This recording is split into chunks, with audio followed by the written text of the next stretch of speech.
Bueno, buenos días a todos. Perdonad esta pequeña interrupción.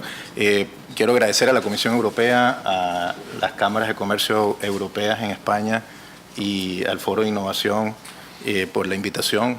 Para nosotros, como Deusto Business School, es un gran placer estar aquí. Y yo, bueno, he preparado, debo confesarles que yo no, en general no hablo de 10 hábitos, sino de 3 grandes procesos.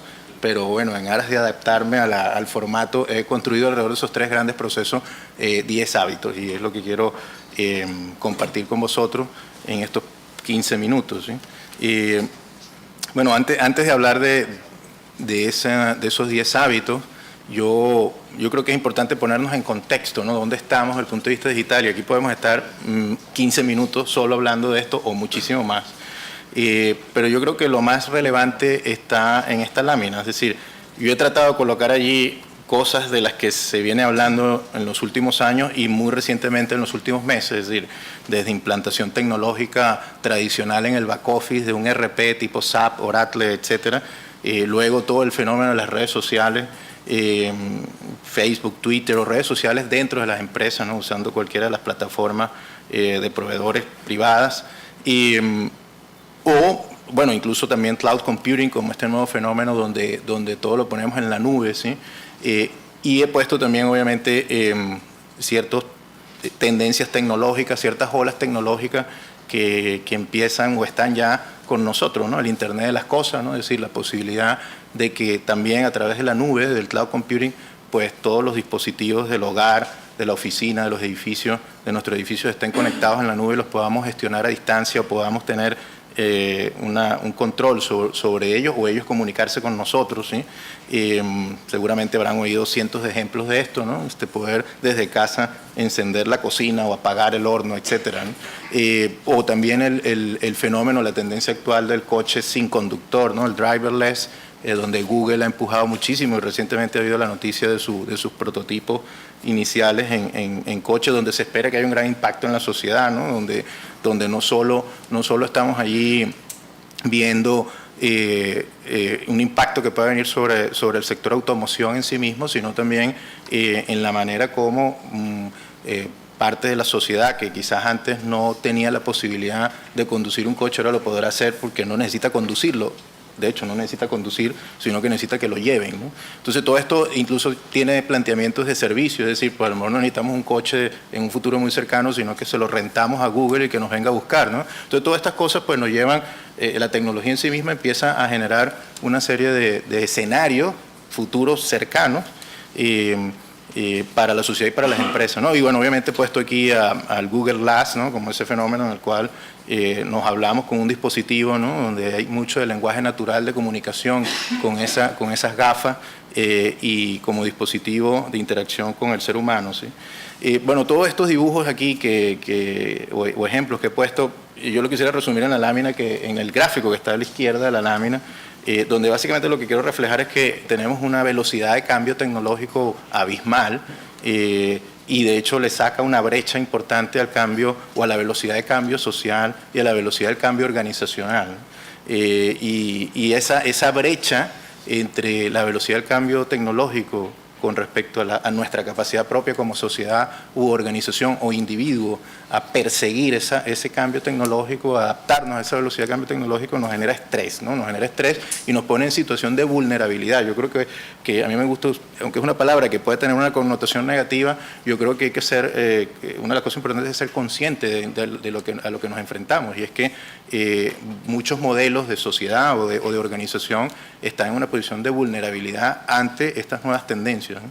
Yo también en ese gráfico quisiera reflejar que porque la gente muchas veces me dice, Osvaldo, siempre se ha hablado del cambio tecnológico y esto no es nuevo, es decir, desde los años 60, cuando empezó toda la era de los ordenadores de mesa, en los años 70 con el surgimiento de Apple, ¿no? A finales de los 70, pues esto no es nuevo, ¿no? Siempre se ha hablado de esto, se hablaba en el año 2000 de que se iba a acabar el mundo por el cambio del milenio, es decir, siempre hemos tenido estas amenazas, entre comillas, ¿no? ¿Qué es lo diferente ahora, ¿no? Yo lo que digo es que lo que es diferente es que el punto de inflexión que ustedes ven allí, es decir, el punto en el cual la curva roja sube de manera repentina a mayor velocidad, ha ocurrido en los recientes años. Es decir, esto no lo digo yo, esto hay evidencia en diferentes estudios, expertos, ¿no? En diferentes universidades que vienen trabajando el fenómeno, muy apoyado en las leyes que ya existían, como la ley de Moore, ¿no? Esa capacidad que tiene la tecnología de duplicar sus capacidades en muy corto periodo de tiempo. Y para muchos expertos, pues es a partir de principios de este milenio, el 2003, quizás con la aparición del iPod, ¿no? Como ícono, y posteriormente del iPhone, solo por mencionar algunos dispositivos, cuando se piensa que esta curva empezó en su punto de inflexión que se muestra allí a mostrarse con mayor fuerza. Y si ustedes observan lo que ha ocurrido quizás en los últimos 5 años, es mucho más potente, es mucho más arrollador que lo que ha ocurrido desde el punto de vista tecnológico en los 30 años anteriores, ¿no?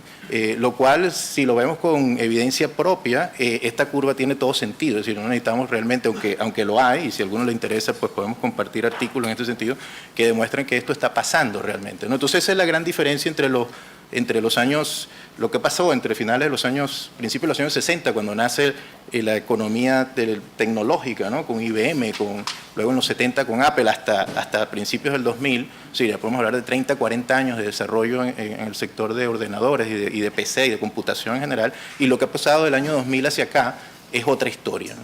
Entonces, dado que esa es la realidad que estamos viviendo, yo planteo, o nosotros planteamos, que ese crecimiento exponencial genera una gran complejidad a la sociedad y a las organizaciones. Esa complejidad está asociada al hecho de transformarse. Entonces, transformarse no es algo trivial, transformarse implica, como ustedes saben y lo viven en sus organizaciones, procesos de cambio complejos. Entonces, esa complejidad además es aún mayor si le introducimos la variable de incertidumbre, porque uno de los grandes retos que tiene esta gráfica que le estoy mostrando aquí es que es muy difícil predecir lo que va a haber en 5 años, ¿no? De hecho, algunos autores, algunos futuristas, ¿no? Como Kurzweil, ¿no? Que es un asesor de empresa del Fortune 500, que es uno de los directivos de Google, habla de que, bueno, quizás en el 2020 y algo, pues podemos hablar de inteligencia humana, o sea, robótica con inteligencia humana o al nivel de inteligencia humana, o sea, que 2020 y algo es una cosa cercana, ¿no? Entonces, esa gran incertidumbre es lo nuevo también aquí. Es decir, hoy en día, y es una de las cosas que yo voy a comentar aquí, no podemos pensar en una planificación a largo plazo como lo hacíamos en el siglo anterior. Ese tipo de planificaciones es realmente tonto, es decir, hoy en día tenemos que construir un proceso de gestión más ágil para poder afrontar esa incertidumbre, ¿no? Entonces eso me ha llevado a mí particularmente, mi propia experiencia, tanto como consultor como profesor, a hablar de que ha surgido una complejidad no estructurada, ¿no? Una complejidad que es difícil de estructurar debido a esa incertidumbre, ¿okay? Esto simplemente una presentación de contexto de cómo yo lo veo. Ahora, ¿cómo debemos reaccionar como sociedad, como individuos o como organizaciones? Bueno, yo veo 3 grandes cosas aquí y de nuevo, basado en nuestra experiencia estudiando empresas o participando en proyectos en empresas y también en la sociedad. Y el primer gran proceso es la necesidad de experimentar, es decir, ante la incertidumbre, ante lo arrollador de este crecimiento exponencial de la tecnología, tenemos que el gran problema puede ser tener el miedo a hacer las cosas, ¿no? Es decir, el miedo que hay que tener ahora es el miedo a tener miedo, ¿no? Es decir, que en ese sentido tenemos que potenciar muchísimo la curiosidad, la experimentación a esas nuevas cosas, ¿no? Si no lo hacemos, pues podemos realmente quedarnos rezagados. Ahora voy a entrar en más detalle en eso.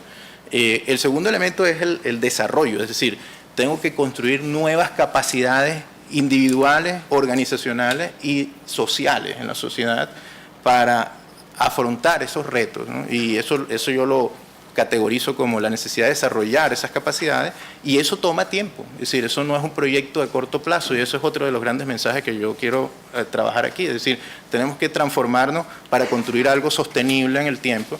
Y bueno, he colocado aquí la figura de la selección sub-20 de España, que ganó la Copa del año 99 en Ghana, la Copa creo que fue el primer campeonato del mundo, bueno, lo que he visto en la tele, ¿no? El primer campeonato del mundo que ganó España en fútbol.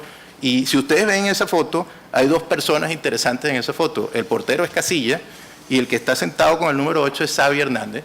Y si ustedes ven la selección española hoy, en el 2014, estas son las dos figuras principales de la selección española. Ahora, todo esto empezó por los años 90, ¿no? Entonces, construir unas capacidades, construir unas capacidades para ser exitoso y que sean sostenibles lleva tiempo, ¿okay?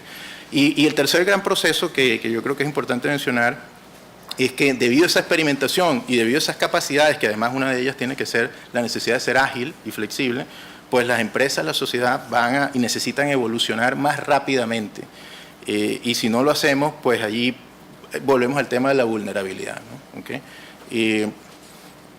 Voy a entrar ahora con ejemplos de las empresas, pero voy a pararme un momento a nivel de sociedad también, porque yo creo que tenemos una gran responsabilidad como sociedad, ¿no? En todo este fenómeno tecnológico que estamos viviendo, hay una gran preocupación por si estamos formando adecuadamente a las nuevas generaciones en nuestro sistema educativo, ¿no? Esto es un debate a nivel mundial. Nosotros en la Universidad de Deusto lo estamos trabajando, en España también se está trabajando, en todo el mundo, en Europa se está trabajando, en Estados Unidos sobre todo, quizás yo creo que son pioneros en este tipo de reflexiones. Entonces, bueno, seguramente ustedes han oído que va a haber un déficit significativo de ingenieros en el mundo en el muy corto plazo. De hecho, ya lo hay, ¿no? Y sobre todo de ingenieros asociados a software, a tecnología, a programación, etcétera, ¿no? Pero también parece que va a haber un déficit de matemáticos, que todo lo que está detrás de la Internet y la analytics lleva a la necesidad de matemáticos, ¿no?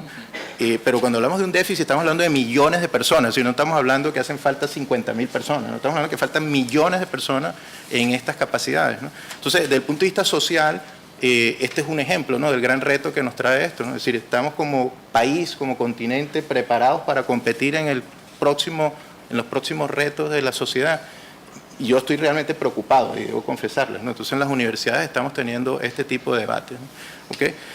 Bueno, si llevamos estos tres grandes procesos a 10 hábitos, he colocado aquí 9 y el 10º lo he dejado para la siguiente lámina.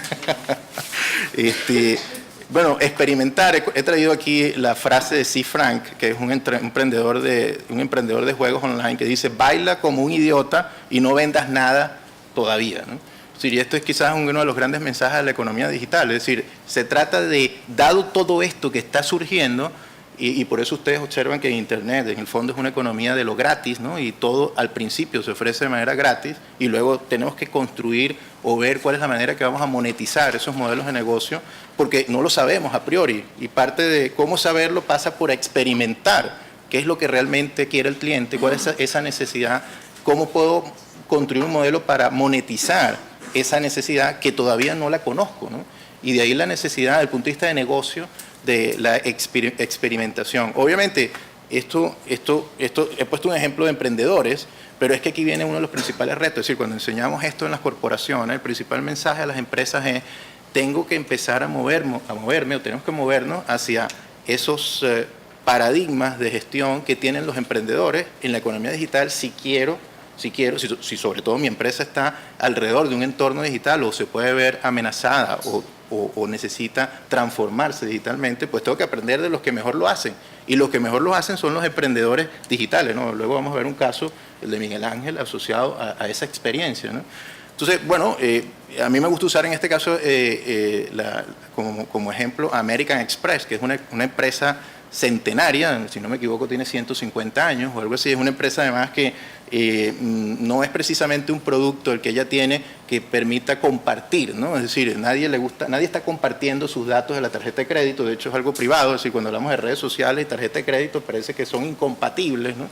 Y sin embargo American Express en su proceso de entrar en las redes sociales siguió un modelo de experimentación. Es decir, fue yendo con proyectos pequeños donde algunos fueron fracasando y otros fueron siendo exitosos, ¿okay? Hasta conseguir la manera que realmente quería entender cómo era que debía competir en las redes sociales, ¿okay? Creando comunidades. Una de estas comunidades es Open Forum. Aquellos que estén en American Express les invito a que entren allí, que es una comunidad que Forbes la coloca entre las principales en el mundo, y es una comunidad de conocimiento patrocinada por American Express, donde se convierte en una comunidad donde los miembros de la tarjeta tienen unos servicios especiales y además tienen la oportunidad de tener conocimiento de primer nivel de grandes escuelas de negocio, ¿no?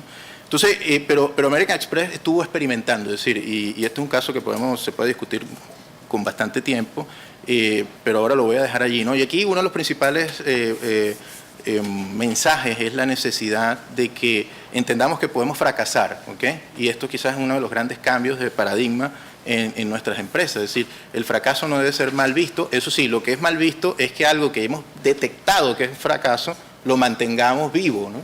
Entonces, lo que sí se debe castigar, entre comillas. Entonces, debemos promover la experimentación y debemos también ser capaces, y ahí voy al punto 2, de identificar rápidamente la oportunidad, ¿no? Entonces, el punto 1 me deriva a un punto 2, un hábito asociado a rápidamente identificar el valor, qué es lo que agrega valor, dónde puedo generar valor para el negocio y dónde no, y dónde estoy perdiendo y dónde esa experimentación ya no tiene más sentido y la tengo que matar, ¿ok? Y esto se convierte entonces en una habilidad, en una nueva competencia dentro de la organización. ¿Okay? Y nos lleva también al tema de gestión de proyectos, que aunque esto es una habilidad, una competencia que no es solo digital, hay unas nuevas tendencias o olas asociadas a la necesidad de construir prácticas de gestión de proyectos más cortos, más ágiles, ¿okay? En los cuales podemos movernos, gestionar un portafolio de diferentes proyectos de experimentación donde vamos aprendiendo e incluir el aprendizaje en el ciclo del proyecto, ¿okay? Y en ese sentido también gestionar ciclos más cortos, ¿no? Esto también es una práctica que les recomiendo que la revisen. Esto, de nuevo, entramos en Google y todo esto lo vamos a conseguir, ¿no? Pero se llama Extreme Project Management como una práctica interesante para la experimentación. Entonces, aquí tenemos tres hábitos. Tengo que acelerar mi presentación. En el segundo elemento, el desarrollo, y voy a entrar entonces a la parte de abajo a la derecha en la lámina. Para lograr esa experimentación, necesito crear unas capacidades de uso habitual de la tecnología. Y aquí, básicamente, yo creo que todos usamos mucho smartphone y muchas maquinitas, pero yo les hago una pregunta y lo dejo allí. ¿Qué tanto potencial usted le saca a esa maquinita, ¿no? A ese dispositivo? Y nuestros estudios, y los estudios mucho lo que demuestran es que las infrautilizamos en general, pero eso viene ocurriendo históricamente. Entonces, uno de los hábitos fundamentales es cualquier tecnología que yo implante en mi organización, tengo que conseguir los mecanismos a través de nuevas habilidades, por ejemplo, desarrollando las capacidades de los usuarios, logrando una comunicación interna y externa transparente que permita difundir las prácticas y entender para qué sirve o cómo me puede habilitar esa tecnología, nuevo valor, y en ese sentido cerrar ese puente o construir un puente entre tecnología y negocio, ¿no? Y esto básicamente lo que quiero decir aquí es que en las empresas muchas veces conseguimos que el área de tecnología está muy lejos del área de negocio y cuando se hablan parece que una no entiende a la otra, ¿no? Entonces, otra de las grandes capacidades que es necesario desarrollar y hay buenas prácticas para ello es construir puentes entre ellas dos. Pero eso tiene que ser responsabilidad del negocio, no del área de tecnología. Y aquí yo les invito como directivos y como profesionales que asumamos el reto de convertirnos realmente en los líderes de la transformación digital. Obviamente yo no tengo por qué ser experto en el tema digital. Y finalmente del lado izquierdo, que estaría más relacionado a la evolución, si estamos hablando de que estamos experimentando, necesitamos nuevas capacidades, pues otras de las cosas que hemos identificado es la necesidad de adaptación rápida de la organización a las nuevas oportunidades de la tecnología. Es decir, meter la tecnología en una empresa es como hacer un trasplante de órgano. A mí me gusta usar ese ejemplo, ¿no? Es decir, si usted hace un trasplante de órgano en un organismo, el organismo empieza con ese nuevo órgano a tratar de conseguir un nuevo equilibrio, ¿sí? Hay organismos que lo rechazan de tal manera que se puede morir, pero hay organismos que los que son exitosos logran una adaptación mutua entre el nuevo órgano y los órganos actuales, ¿no? Entonces, a eso, cuando implantamos una tecnología tenemos que lograr esa adaptación, lo cual implica hacer cambios, obviamente, ¿no? Cambios en la estructura, en los procesos, en los roles, en las posiciones, etc. Y finalmente, pues, entender que la estrategia, volviendo al tema de que no es de largo plazo, es un proceso emergente y que vienen dados en función de esos desarrollos tecnológicos. Y el número 10 es que todo eso que les acabo de mencionar tiene que ser liderado por alguien, ¿okay? Y tiene que ser liderado por vosotros, por los directivos. Y si usted revisa las experiencias exitosas, volvemos a encontrar personas que yo he colocado aquí dos cosas fundamentales, porque se habla mucho de liderazgo. El primero es que está implicado, es decir, las personas que hacen estas transformaciones están apasionadas con esas transformaciones, ¿okay? Y el segundo punto es que tiene que desarrollar, o sea, usted tiene como directivo que crear un entorno, un contexto para que lo que he mencionado antes se desarrolle en su empresa, ¿okay?